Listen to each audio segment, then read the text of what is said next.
E agora, continuando com São Bento, porque de facto o mês de julho é marcado por esta grande figura da Igreja Universal e da Igreja da Europa. Não é por acaso que ele foi proclamado por Paulo VI como padroeiro da Europa.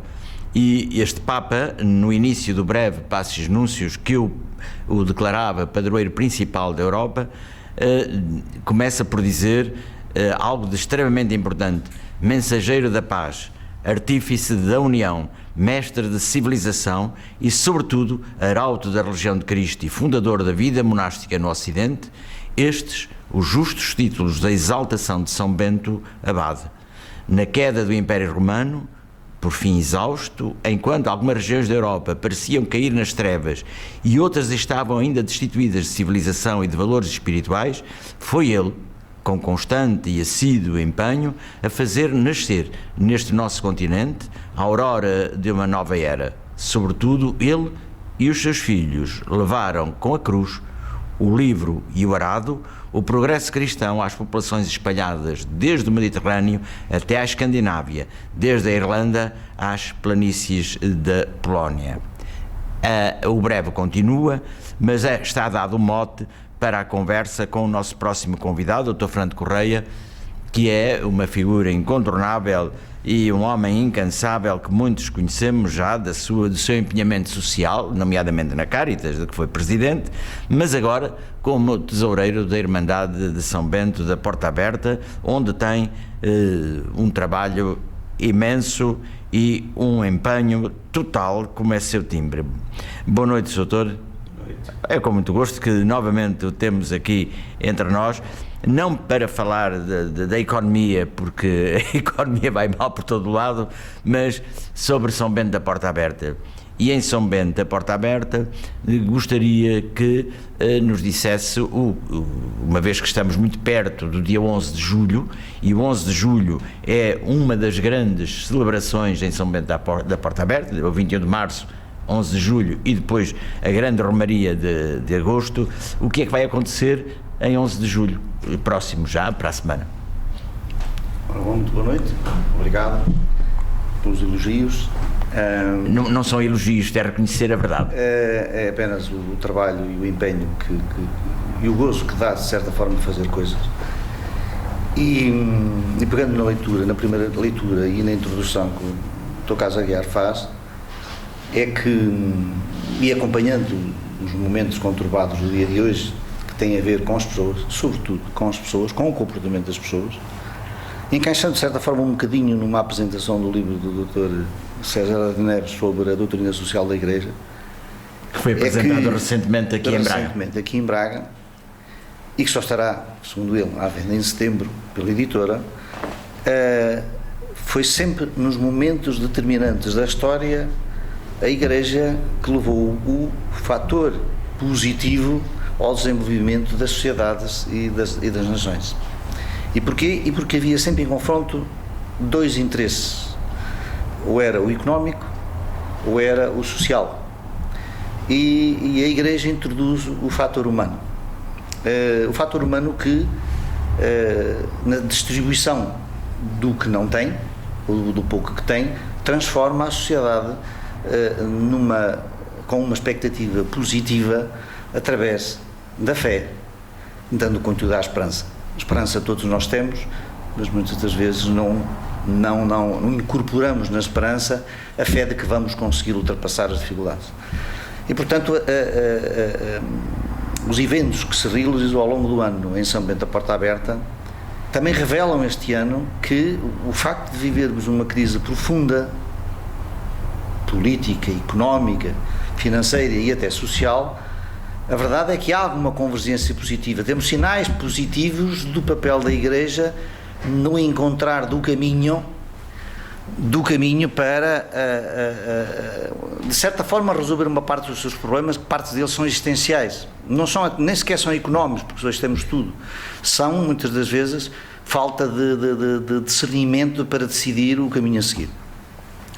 No próximo dia 11 de julho temos... Foi uma boa introdução. É verdade. Uma boa introdução e muito beneditina, porque de facto, como se leu no breve, na introdução, nas primeiras palavras do breve de Paulo VI, há aqui um entrosamento entre o espiritual e o económico, a cruz e o arado, não é? Em São Bento. Mas dia 11... E por isso a Igreja dá, não produz, mas dá, oferece. Não de uma forma formal, mas de uma forma informal, nos vai moldando o espírito e a alma no sentido de encontrarmos as soluções para a vida com aquilo que nos é colocado à disposição. E não podemos nem querer nem mais nem menos do que aquilo que temos. Mas dizia eu que no dia 11 de julho, e é a segunda efeméride importante que ocorre em São Bento da Porta Aberta, portanto, é o dia de São Bento. E é o dia de São Bento porquê? Porque é o dia em que São Bento foi transladado para o Monte Cassino, onde estão os seus restos mortais, e é também a data que celebra a sua coroação como padroeiro da Europa, e portanto faz 49 anos. É verdade. Este ano. E portanto, para o ano teremos mais coisas. Isso também havemos de conversar sobre estes 50 anos. Sobre estes 50 anos, mais para a frente. E portanto, no dia 11, embora seja um dia de semana, temos celebrações em São Bento, em honra de São Bento e celebrando uma festa de São Bento. E que este ano começa com as missas vespertinas, das 7h30 e das 9h30. No dia 10. No dia 10 e no dia 11, às 7h30, 9h30 da manhã. Às 11h30 temos uma missa solene presidida pelo Sr. Arcebispo Primário de Braga, seguida de uma procissão de São Bento, em honra de São Bento, com todos os peregrinos que se deslocarem a São Bento da Porta Aberta, e que esperamos que muitos, porque estamos, para além de ser uma festa importante, também vivemos um momento importante de reflexão e paralelamente a isto, e como nós não podemos viver só da fé, também temos que viver da parte material, pois São Bento tem uma estrutura que está a modernizar, e vamos fazer uma visita guiada entre as 9h30 e as 10h30, uma visita guiada às obras, ou à conclusão das obras do Hotel São Bento da Porta Aberta, que esperamos esteja disponível para o público, e também para os peregrinos, e também para os cristãos, e simples turistas. E simples turistas, a partir do final deste mês. Portanto, é uma boa notícia, porque estas obras têm demorado. Têm demorado imenso, não é por falta de dinheiro, mas é por falta de capacidade do homem resolver os compromissos a quais os comprometem. A verdade é que nós vivemos num mundo em que as consequências são uma relação, um ciclo vicioso. É como um baralho de cartas que vai caindo, não é? E que dá a sensação de que, mesmo tendo aquilo que precisam, não conseguem andar. E portanto, uma obra que está só com um ano de atraso, mas vai ser concluída até ao final deste mês, isso eu garanto, porque me tenho empenhado nisso, e as pessoas que lá trabalham também. Portanto, o santuário no dia 11, logicamente, celebra São Bento, o padroeiro principal da Europa. Depois essa visita, que é uma pré-inauguração, enfim, para que se veja que passamos a ter em São Bento da Porta Aberta com uma infraestrutura de apoio. Quais são as outras infraestruturas com que as pessoas em geral podem contar? Quer dizer, tem o santuário, logicamente, tem a cripta, tem, ou vai passar a ter o hotel, ou voltar a ter o hotel, e depois tem mais uma série de... Ora bom, é verdade, o santuário do São Bento da Porta Aberta tem infraestruturas religiosas para o culto, dedicadas integralmente até à pastoral social, se a quisermos assim desenvolver, e tem uma parte lúdica ou comercial, se quiser, que dá também ajuda e se apoia nas celebrações do culto em São Bento. Portanto, já temos a Basílica, temos a cripta, temos uma capela das confissões, temos uma capela da adoração, e temos algumas infraestruturas de apoio, portanto, à celebração religiosa. Depois temos infraestruturas já a funcionar de apoio aos peregrinos, que são, e que centramos ainda em pessoas com muito poucas posses, com pessoas com mais ou menos algumas posses e outras para pessoas que tenham mais posses. Nós temos casas, 3 ou 4 casas, se disser o nome delas pelo santo não diz nada, diz é o número de camas que temos, e temos qualquer coisa como 80 camas em 3 casas que alugamos com água e luz por 5 euros por noite. É de facto para pessoas que têm mesmo pouca possibilidade, é quase dizermos que se oferece, é só para não se oferecer, mas até temos situações em que nós oferecemos e eles comem no self-service. Ora, é o outro equipamento que o santuário tem para oferecer aos peregrinos e todos aqueles que visitam São Bento, um self-service onde se serve comida. Antes de irmos para a comida, vamos atrás um bocadinho. Essas casas, e por esse preço que é simbólico, destinam-se a retiros, a encontros, até organizações de eventos do nível desportivo que iniciam e terminam ali a sua, para toda a gente, para toda a gente. Isso é bom porque, pronto, pode haver aqui, há grupos que nos estão a ouvir que gostariam de fazer um retiro, uma jornada de reflexão, um dia de estudo em São Bento da Porta Aberta, e têm espaço para o fazer. Temos espaço e tem ocorrido com alguma frequência. Depois, o Sr. falou de outro aspecto que eu acho que é importante também que refira, que é um equipamento de restauração, penso que bastante acessível, que é um self-service, mas também tem um restaurante. O self-service associado a um bar, portanto, num resto de chão, que se destina às pessoas com, enfim, dos dias de hoje, todos nós temos de gastar muito dinheiro e comer a comida e ficarem satisfeitas, sem ter que andar com um saco às costas, às vezes 3, 4 dias, comer comida, às vezes já em estado de complicada sanidade. Da sanidade para a saúde. Portanto, e temos, claro, que o restaurante que tanto serve o público como serve a unidade hoteleira que nós estamos a preparar para ser inaugurada até ao final deste mês. Portanto, o restaurante serve comida regional, pratos regionais e, sobretudo, com algum nome, que ganharam algum nome ao longo da história e, portanto, como o bacalhau a São Bento ou como outros pratos regionais que se possam desenvolver no sentido de tornar um local de referência para a região, já que está aberto 24 horas, 365 dias por ano, não 24 horas por dia. Mas... além disso, sei que, por exemplo, o santuário tem edições próprias dedicadas a São Bento ou a temas dedicados a esta espiritualidade. Onde é que se podem adquirir, por exemplo, São Bento e os Beneditinos de Linhares Conde, uma obra notável em 6 volumes em português e outra edição igual em espanhol, que estão à venda, e às vezes as pessoas gostavam de se informar mais sobre São Bento, isto é, sobre a grande figura da construção da Europa e do Ocidente, que foi este gigante europeu Bento de Núrcia. Onde é que as pessoas podem adquirir estas obras, por exemplo?